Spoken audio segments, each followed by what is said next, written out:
Kendim çobanım. Keçileri otlatıyoruz işte. Bizim işlerimiz bu. Yörüküz. Evet, çocukluğumuzdan beri bu işlerle uğraşıyoruz. Şu anda sabit. Önceden arı göçerdi.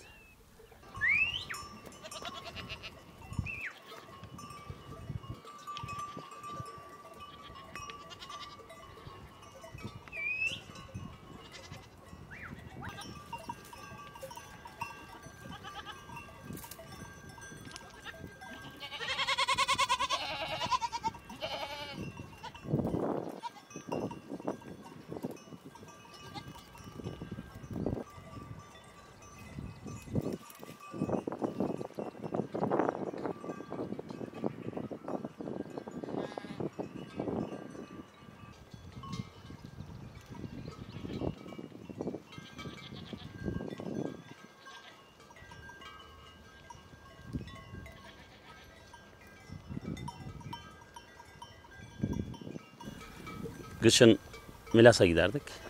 Yazın yaylaya çıkardık. Böyle yıl 12 ay gezerdik yani. Bir 6 ay Milas'ta kaladık kışın. Tabii yazında yaylalara çıkardık. Memnunuz ya, şükür.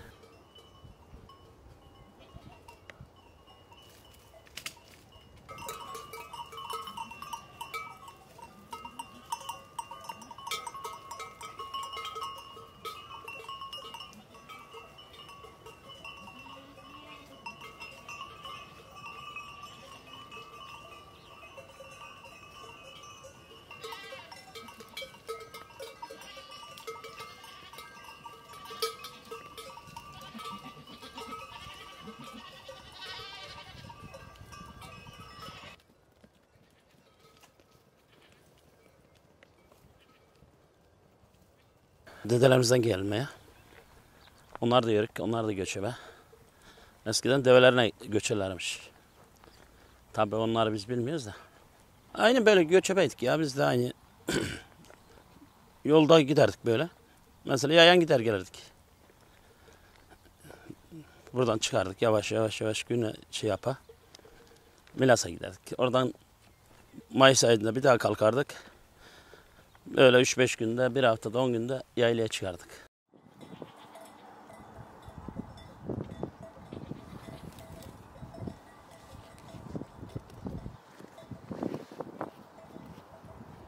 Göçmesi çok oldu bırakalı ya. Bir 15-20 sene oldu artık. Geçti bile. Neden bıraktık? Ya zor oluyor gelip gitme. Ya belli bir yerde yapamıyoruz. Çocuklar okuyor. Biraz çocuklar okuma nedeniyle oluyor. Bu şekilde bir de rahat ya.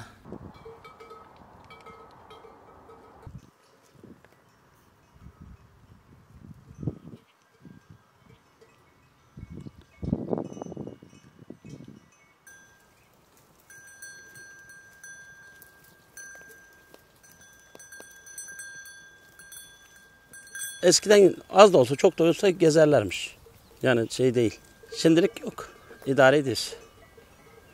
Sürü çok olmadığı için. Sürü çok olsa mecburen gezmek zorunda kalırız. Artık yapan yok. Eskisi gibi. Yok. Şu anda yok. Bizler sonuz herhalde.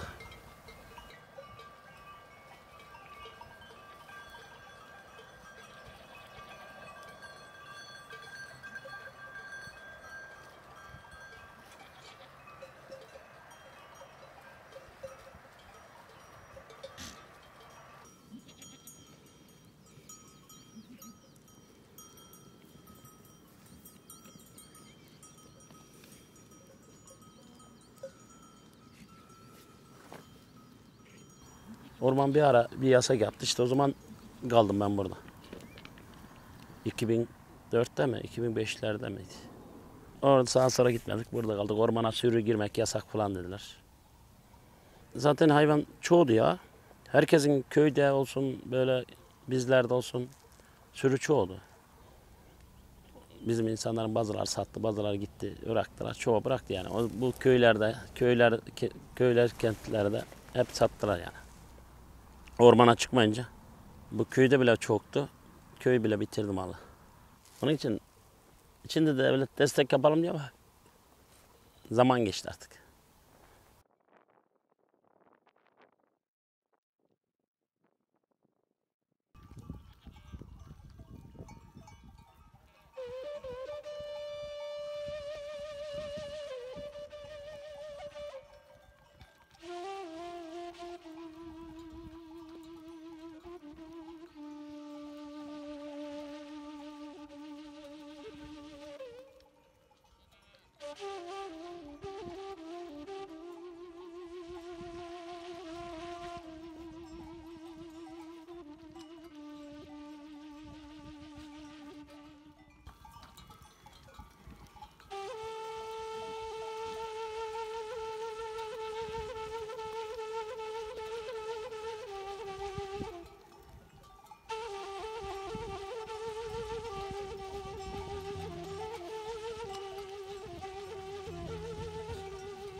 Önce zaten şey yapıyorduk ya biz babam rahmetli beraber yapıyorduk abimle beraber.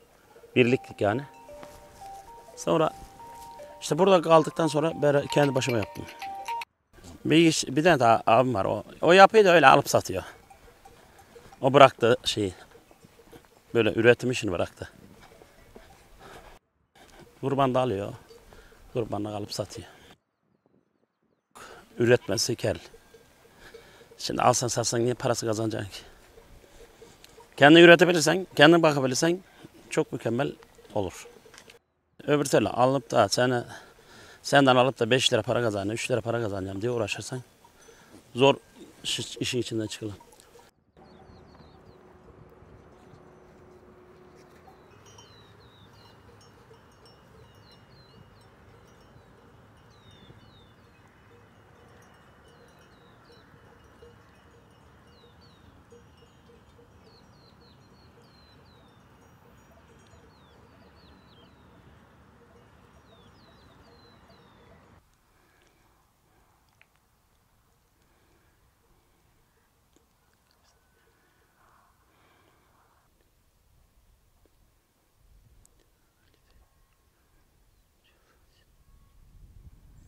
Bu kara geçi ya.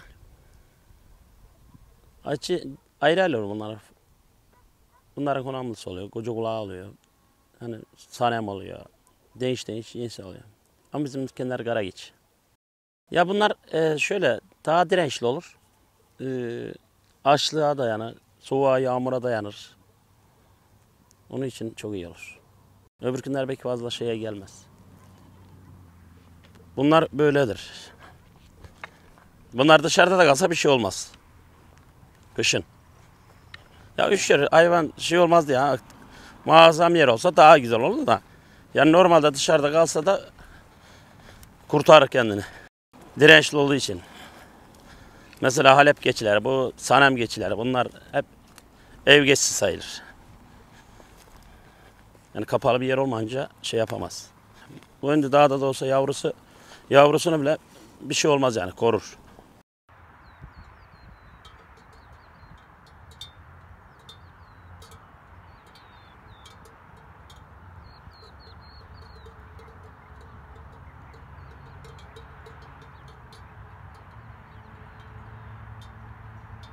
Hayvancılık zor tarafı doğum zamanında çok zor olur. Kışın zor olur. Yazın o kadar şey olmaz da. Yağmurda, yaşta, kışta. Ya bir de geçilerde yavruluyorlarsa. Ya yerine göre iki işte gelir zorluk yavru yapacağınızda. Ama zor olur. Şimdi öyle karşıdan baktığın gibi şey değil yani. Göründüğü gibi değil yani. Tabii sıkıntı yaşanıyor ya, yaşanmaz diye bir şey yok ki. Her işte vardır sıkıntı. Normal adam ne güzel aileyi alıp durur, o bile sıkıntı yaşıyor ya.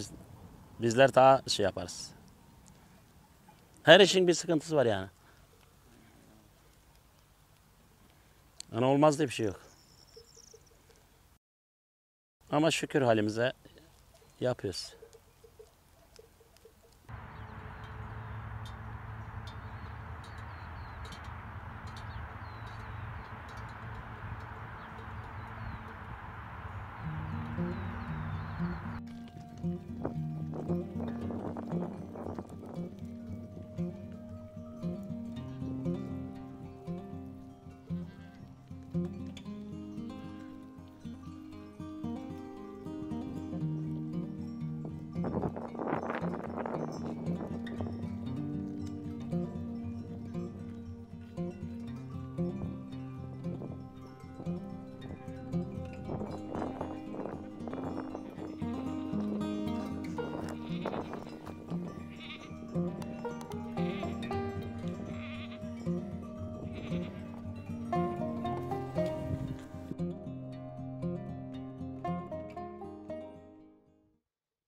Bizim bu Ege bölgesi verimli yer ya, yapan yok.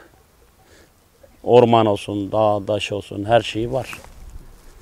Ya çöl bir ova değil ki bizim burası. Her şeyimiz var. Hayvan yapsan hayvan yapılır. Bağ bahçe yapsan yapılır. Her şey yapılır. Yine suyu da var Allah'a şükür. Allah kıtlığını göstermesin. Şimdi az çok bak biz orada bir bahçe yaparız. Kendi yiyeceğimiz oradan günlük kopar kopar yeriz. Kışın yine soğanımızdır, sarımsağımızı yapıyoruz. Ya yaptıktan sonra bizim burada Ege bölgesine aç kalınmaz. Ama yapacaksın. Her şeye hazır bakıyor insanlarımız.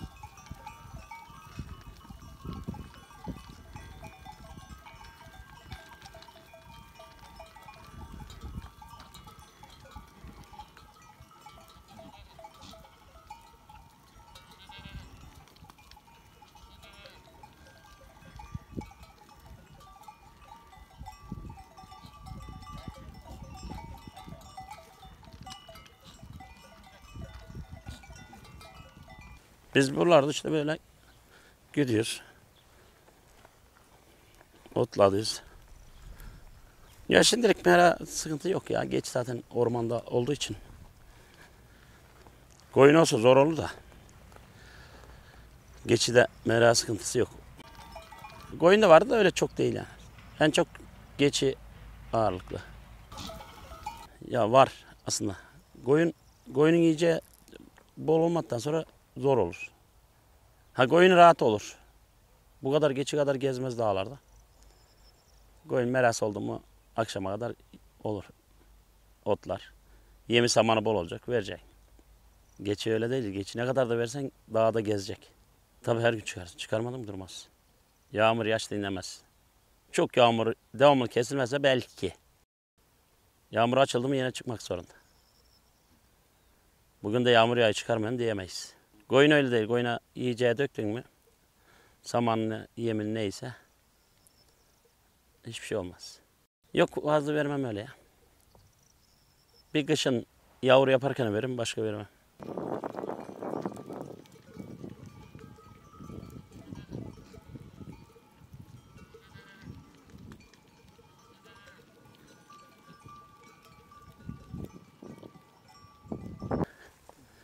Biz pek koyun yapmadık öyle. Devamlı geçi şeyle. Ha koyuncular da vardı bizim insanlar ama bizde yoktu. Muğla'nın halkı öyledir ya. Pek koyunu şey yapmazlar, tercih etmezler. Geçi eti çoğu. Oğlak, geçi. Onu çok severler. Ha, önceden devamlı daha zaten öyleydi. Şimdi biraz fazla şey arayan yok artık. Normalde şey yapıyorlar ama yine de devam ediyor. Mesela kurbanlıkta koyun fazla almazlar. Et yiyemiyoruz, kokuyor falan diye. Her yörenin bir alışkanlığı var. Karadeniz bölgesi koyunu çok tercih eder. Ama sizin orada geçiyi pek yemezler. Ağırlık sizin orada koyun, dana.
Yok be öyle bir bazı bir şey yok.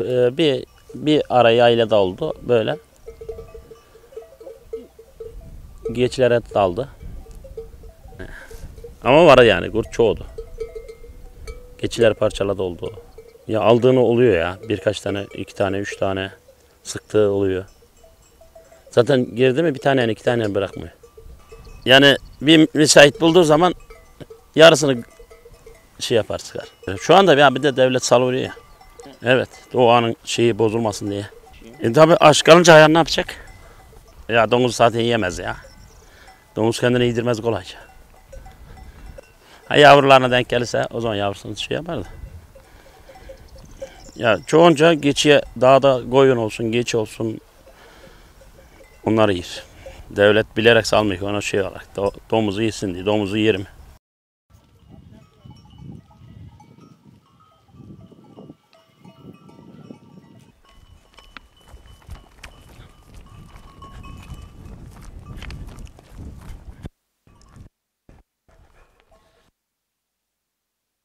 Yorulduğu yer oluyor ya. Kışın sabah çıkarız akşam geliriz eve. Yazın da böyle sabah çıkarız öğlen eve varız. Akşamüstü biter çıkarız akşam döneriz. Yazın rahat oluyor ya. Yazın dinlenme saatlerimiz oluyor. Kışın yağmurda yaşta zor oluyor. Derslerimiz soğuk oluyor, yağmur oluyor. Geçi yavruluyor. Doğum zamanı da zor oluyor. Zaten en zor zamanı kışın doğum zamanı. Şey değil yani. Yazın bir şey değil ya yazın azıcık. Yazın rahat oluyor. En zor zamanı kışın.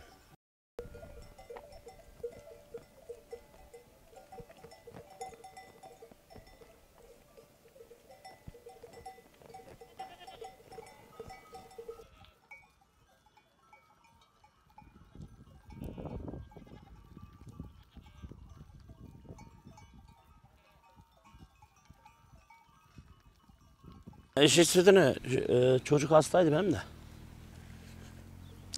Ufak olan hastaydı benim. Oradan şey oldu. Bronşitti.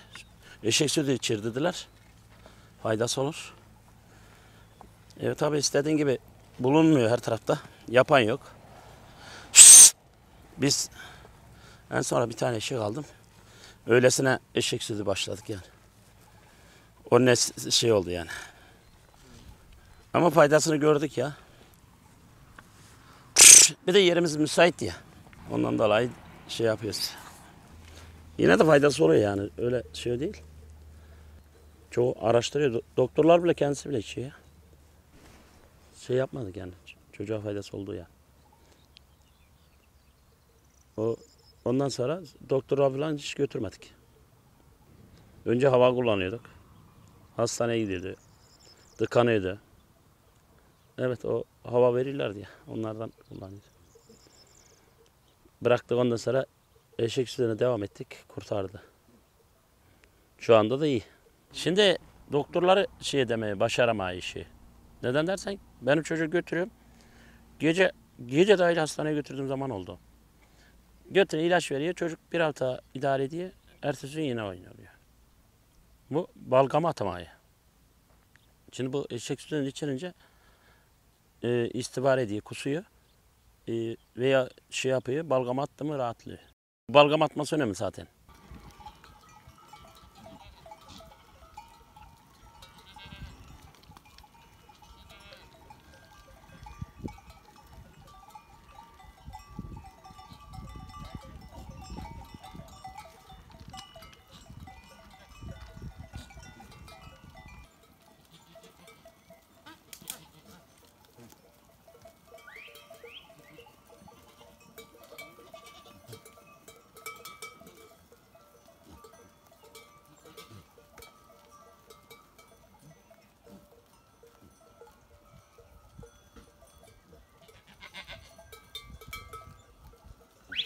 Seni geçsin.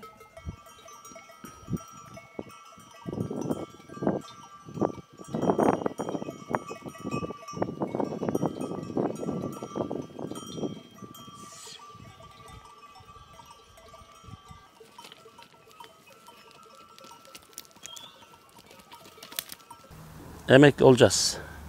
Günüm doldu da yaş bekliyoruz. Ya şimdi aile az verirler ya. Şimdi emeklilere bak 10 milyar para veriyor. 10 milyar para kime yetecek? Ya yaptığımız kadar yapacağız. Yapamazsak bırakacağız artık.